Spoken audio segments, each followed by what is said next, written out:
வணக்கம் நண்பர்களே, இந்துக்கள் விழித்திருந்தமிழ் வணக்கம். இந்த பப்ளிஷ் பார்க்கணும் சப்ஸ்கிரைப் பண்ணிங்க, ஃப்ரெண்ட்ஸ் ஷேர் பண்ணுங்கள். சப்போர்ட் பண்ணணும் அப்படின்னு நினச்சிங்கன்னா ஜாயின் மெம்பர்ஷிப் பாய் நன்றி. இன்றைக்கி பார்த்தீங்கன்னா எல்லாம் வாய் சகட்டு மாரி பேசுகிறாங்க. அந்த வாயாலே கெட்டு போயிடும். அது குறித்து அண்ணாமலை சொல்லியிருக்காரு. உதயநிதி தன் பேச்சாளர் திமுக மூட்டை கட்டி கடலில் வீசி விடுவார் என கோவை விமானத்தில் சொல்லியிருக்காரு. மழையால் அதிகம் பாதிக்கப்பட்டு அரசின் குழு 21ஆம் பார்வையிட சென்றது. மாநிலத்தின் முதல்வர் இருக்க ஸ்டாலின் 4-5 நாட்கள் கழித்து செல்கிறாரு. அக்கறை என்பதுதான் காரணம். இதை விட உதாரணம் தேவையா? தமிழகத்தில் பொருளாதாரம் கீழ்நோக்கி சென்று கொண்டிருக்கிறது. மத்திய அரசு கொடுத்த 1000 கோடி ரூபாயில் 800 கோடி ரூபாய் வங்கி கணக்கில் உள்ளது. பணம் இல்லை என்றால் அடுத்த நாளே வரும். ஆனால் கொடுத்த பணத்தை அரசு செலவிடவில்லை. இதே மாதிரி தான் 4000 கோடிக்கு இன்னும் 42% பண்ணியிருக்கேன்றான். முதல்ல 98% முடிஞ்சிருக்காரு. அதில் என்ன ஆட்டையை போட்டாங்கன்னு தெரியல. இந்த லட்சத்தில் இப்போ வெள்ள நிவாரணம் கேட்குறாங்க. இந்த வெள்ள நிவாரணம் கேட்கும்போது இப்போ கொடுத்துருக்காங்க 1000 கோடி, இன்னும் பார்த்து தான் கொடுப்பாங்க. பேரிடர்னு எந்த காலத்துலேயும் காங்கிரஸ் கவர்மெண்ட் சட்டம் இல்லை, இது பண்ணதில்லைன்னு சொல்லிட்டாரு. இப்போ நிர்மலா சீதாராமன் பார்வையிட வரும்போது உடனே இப்போ ஒரு வாய் பேசுகிற அப்படி உதயநிதி பேரிடர் இல்லைன்னு சொல்கிறீங்களா, அப்புறம் எதுக்கு பார்க்க வரீங்க? சரி பார்த்துட்டு காசு கொடுங்கன்ற அந்த காசில் தான் குறியா இருக்கா. பார்த்துட்டு என்ன கொடுப்போம் கொடுப்பாங்க, நீ சொல்லி கொடுக்கணும் அவசியம் இல்லை. ஆச்சா, இந்த மாதிரி ஒரு தமிழக பப்பு எப்படி ராகுல் காங்கிரஸ் பப்பு, அது மாதிரி பப்பு நான் புதுசாக அனுபவம் வந்தப்புறம் தான் இன்னும் மக்களை காப்பாற்றுற மாதிரி காலங்காலமாக வாழ்கிறான். இந்த 47 வந்த கட்சி அழிய போகிற கட்சி. இப்போ நீ நீ இவனுனால தான் எல்லாம் மூச்சு விட்டு சாப்பிட்ற மாதிரி. யார் ஒன்று விவசாயத்தை பற்றி ஒன்றும் தெரியாது, அதில் பாதை போட்டு ஷூ போட்டு போகிறா அப்படி ஸ்டாலின். இந்த மாதிரி அலங்கோலமான ஆட்சியை வச்சுட்டு என்ன பண்ணுறது? மக்கள் அவன் கொதித்து போயிட்டுருக்கான். திமுக ஒரு கற்றுக்குட்டின்றார் எல்முருகனை உதயநிதி. அப்போது உதயநிதி அப்பம் விட்டு சொன்னதுன்னு கரெக்டாக தான் என்கிறார். இது அவரது ஸ்டைல். இதன் விளைவை லோக்சபா தேர்தலில் பார்க்க போயிடல. உதயநிதி ஸ்டாலின் திமுக சுக்குனர் உடைத்து பீஸாக கடல் எறிய போகிறார். அவர் தொடர்ந்து சொல்லட்டும், தமிழக மக்கள் நல்லது. திமுக என்ற தீய சக்தி அப்புறப்படுத்த இது ஒரு வாய்ப்பு. மத்திய அரசை பொறுத்தவரை பெண் ஜாதி, இளைஞர் ஜாதி, விவசாய ஜாதி, ஏழை ஜாதி, 4 ஜாதி தான். ஏழை என்ற ஜாதி இருக்கக்கூடாது. மீதமுள்ள 3 ஜாதி முன்னேற வேண்டும். அப்புறம் இந்த மாதிரி ஒன்றுத்துக்கும் பிரயோஜனம் இல்லாமல் வாய் பேசிகிட்டு இருக்கிற ஆளுகளை வீழ்த்த வேண்டியதான் கடமை அப்படிங்கிறத சொல்கிறாரு. ஸோ தரக்குறைவாக பேசுவது திமுகவின் பாரம்பரியம் அப்படின்னு சொல்லிட்டார். திட்டங்களை ஒதுக்கப்பட்ட நிதியில் ஊழல் செய்து பணம் சம்பாதிச்சு கேள்வி கேட்பறை தரக்குறைவாக பேசுவது தான் திமுகவின் பாரம்பரியம். பணிகளை மேற்கொள்ளும் ஒப்பந்தரிடம் கமிஷன் வசூல் தனிக்குழு. மக்கள் செலுத்தும் வரி பணத்தில் கோபாலவரம் இளவரசுக்கும் மாப்பிள்ளைக்கும் 30,000 கோடி, நாணயம் கமிஷன் இல்லாத கோடி ரூபாய் சம்பாதிக்கூடாது என்று ஆளுங்கட்சி கவுன்சிலும் ஆலோசனை நடத்தியிருப்பது ஆச்சரியத்துக்கு ஒன்றுமில்லை. திட்டங்களுக்கு ஒதுக்கப்பட்ட நிதியை முறையாக பயன்படுத்தலாமே. பேரிடர் காலங்களில் பொதுமக்கள் பாதிப்போடு குறையும். அந்த நிதி ஊழல் செய்து பணம் சம்பாதிச்சு கேள்வி கேட்பவர்களை தரக்குறையாக பேசுவதுதான் திமுகவின் பாரம்பரியம். யார் மரியாதைக்குரிய அப்பா வீட்டு காசில் கமிஷன் அடிக்க திமுக கவுன்சில் குழு அமைத்திருக்க என்பதை தமிழக முதல்வர் தெரிவிக்க வேண்டும் அப்படின்ட்டாரு. அந்த லல்லு பிரசாத் தேஜஸ்வி யாதவ் பீகார் துணை முதல்வர், அவர் ஊழல் பேர் வழி மாட்ட போகிற அவரே இழிவான பேச்சு கண்டனம் தெரிவிச்சிருக்கா. அப்படி ஊப்பின் ஒட்டுமொத்த மக்கள் இழிவாக பேசியிருப்பது கண்டிக்கத்தக்கதுன்னு. இந்த லட்சத்தை வட மாநிலக்காரெல்லாம் பானிபூரி, இந்த கைதான பொன்முடி ஓசி பஸ்ஸுங்கிறது ஏன்னா இவன் கொடுத்தது ஓசி பஸ்ஸுங்கிறது. இவன் ஓசியில் கண்ணாப்பண்ணா சம்பாதிச்சு 10,000 கோடிக்கு வக்கு இல்லாமல் 50 ரூபா ஆட்டோக்கு வக்கு இல்லாமல் 10,000 கோடி சம்பாதிச்சாலாம் ஒன்றும் இல்லையா? மக்கள் வரி பணம் தானே. அப்புறம் நீ ஓசி பஸ்ஸுன்ற விளக்கண்ண அப்படிங்கிறானுங்க. அப்புறம் இந்த உத்தரப்பிரதேஷ்காரெல்லாம் பீகார்காரன் கக்கூஸ் கலவரனுங்க இந்த மாதிரிலாம் பேசுகிறது தயாநிதிங்கிற நபர். இவங்களே என்ன எது எப்படி அதான் யாரோ காசில் அப்படியே உழந்து வந்தால் அப்படித்தான். ஒரு மண்டை காலி ஒன்றும் இருக்காது அவங்களுக்கெல்லாம் அப்படிங்கிறது தெரியுது. ஸோ ஒன்றும் இல்லை. சுந்தர் பிச்சை இப்போ கூகுளில் இருக்கார் அமெரிக்காவில். அந்த சுந்தர் பிச்சை கூடி ஹிந்தி படிச்சிருந்தா கூலித்தொழியாக இருப்பார்ண்ணா. இது ஒரு என்ன பிழப்பு இது? சம்மந்தம் இல்லை. மொட்டத்தாளுக்கும் முடைச்சவனுக்கும் சம்மந்தமாக இருக்குது. ஸோ சமூக வலைதள பதிவாளர் சில தகவல் பரப்ப அது தொடர்பான வீடியோவை பதிவை எதிர்க்கட்சியினை தேடிக்கொண்டிருக்கிறார். ஹிந்தி மட்டுமே பயின்ற ஊபி பீகார் மாநிலத்தை சேர்ந்த மக்கள் இங்கு தவிர்த்து தமிழ் பேசினர். ஆனால் வீடு கட்டப்படுவது, சாலை அமைப்பது தான், கழிப்பறை கட்டுதான் போன்ற பணிகளை செய்கிறாங்க. நிறையா இந்த மாதிரி சர்ச்சை போயிட்டுருக்கு என்ன. இதனால் இந்த இப்போ பாருங்கள், அந்த ஜோதிமணி அப்படிங்கிற ஒரு ஒரு நக்சல் போராளி மாதிரி காங்கிரஸில். அந்த நபர் அழகிரிக்கு வேலை போடுவாங்களான்னு தெரில. அந்த மாதிரி சண்டை தான் பிடிக்கும் திமுகவில். சீட்டுக்கு இருக்கிற சீட்டு கொடுக்குற 4 சீட்டையும் கூடி வாங்க முடியாது. அதே மாதிரி இந்தி கூட்டணி ஒழிஞ்சு போச்சு. அது இன்னும் அவ்வளோதான். ஏன்னா ஒருத்தர் முரண்பட்டது. ஒருத்தர் சீட் பேரம் பேச முடியாது. இப்போ 23 டெல்லியில் சீட் பேரம் பேசினா 4 தரேன்பாங்க. அப்போ தான் ஒரு சீட் வேணால் 5 சீட்டு தரேன்பாங்க காங்கிரஸுக்கு. அவங்க எதிர்பார்த்த ஆக்சுவலாக போன தடவை 9, 10 வாங்கினாங்க. இவங்க 15ங்கிறாங்க. அதெல்லாம் கிடைக்க சான்ஸ் இல்லை.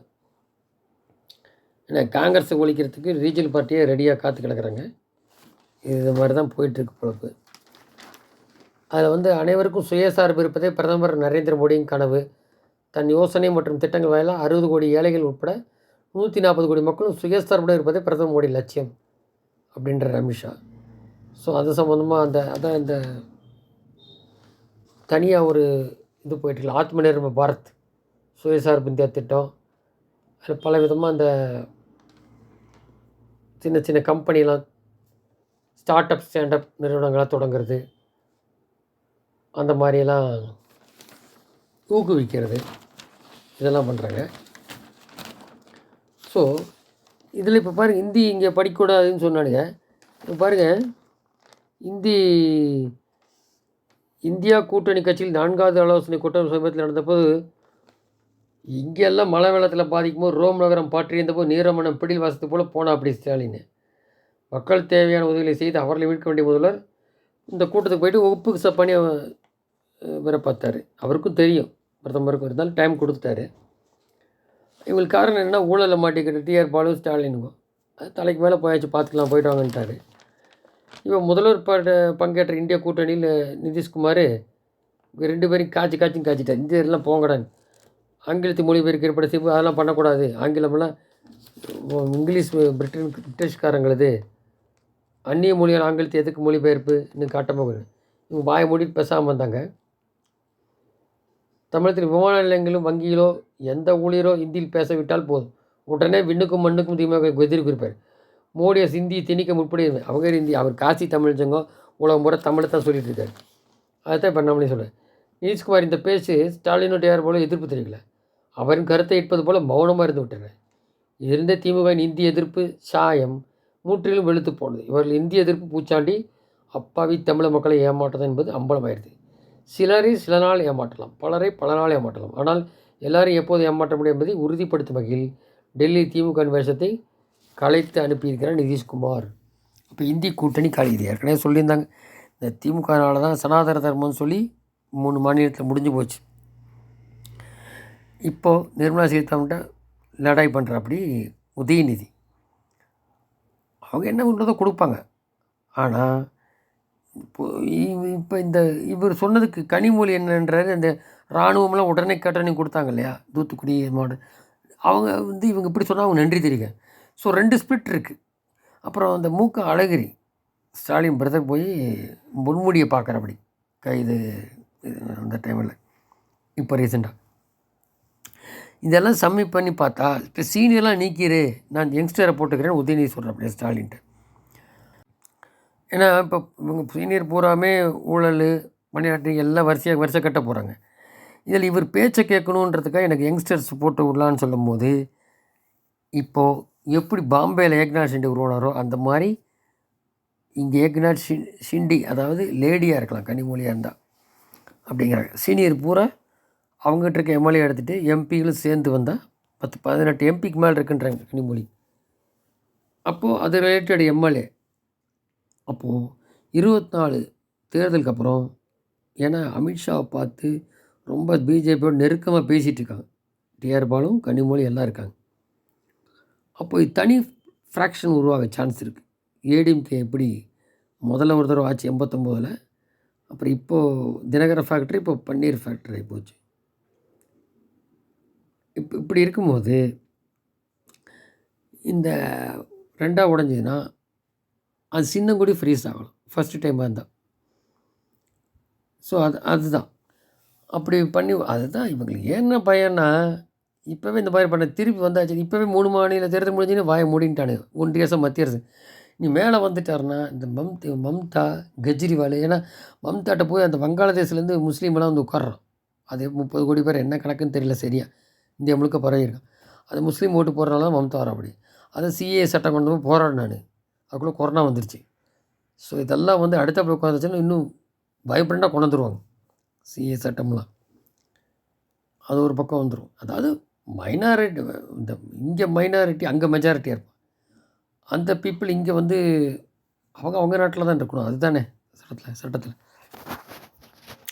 இப்போ அங்கே வந்து மைனாரிட்டி இந்துக்கள் இருந்தால் இங்கே வரலாம். ஏன்னா இங்கே நம்ம சம்மந்தப்பட்டது அந்த மாதிரி. இங்கே மைனாரிட்டி அங்கே மெஜாரிட்டியாக இருப்பான் வெளி மாநிலத்தில். அதில் அதான் சிஏ உள்ளது. ஸோ மற்ற நாட்டுக்காரர் வர்றதை குறைக்கிறது தான் அந்த வழியாக இந்த வழியாக வர்றதை. ஸோ இந்த மாதிரி போயிட்டுருக்குது. இதனால் ஒரு சொன்ன மாதிரி 3 மாதத்துலேயே ஒழிஞ்சு போயிடும். திராவிடங்கிறது இல்லை, திமுகவே அழிஞ்சிடும், உடஞ்சும் போகுன்றது பல விதம்லாம் சொல்கிறாங்க. இப்போ மோடி வரப்போகிறாரு ஜனவரியில். அதுக்கப்புறம் பல லீடு எடுக்கும் அரசியலில். அதில் பல புரிதல் ஏற்படும். ஸோ மொத்தத்தில் திராவிட அழியும், தேசியம் பலரும். இதுதான் உண்மையான விடியல் தமிழகத்துக்கு, மக்களுக்கு. ஊழல் இல்லாத ஆட்சி வேணும். பொறுத்து பார்ப்போம். நன்றி. செய்தி.